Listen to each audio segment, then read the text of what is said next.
తీసేయాలన్నారు బాబు. Call తీసేయాలన్నారు. తీసేయాలన్నారు. ఏమన్నా call తీసేయాలన్నారు. వాళ్ళు డాక్టర్లు అన్నారు.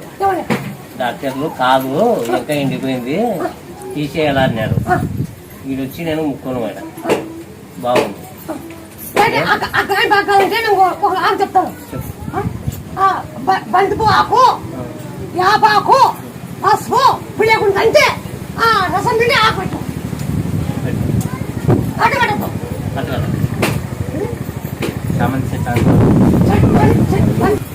అని 6 లక్షలు ఇచ్చిన కూడా కాదని అబ్బాయి. 6 లక్షలు ఇచ్చిన కూడా నాకు చేయనికి ఓపిక లేదు అన్నారు డాక్టర్.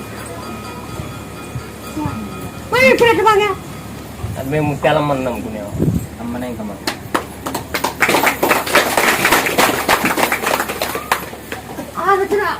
కాదన్నా ఇప్పుడు నాతో అయితే చెప్పారు. ఆ కాదు తీసుకొని చెప్తాను మాట కదా.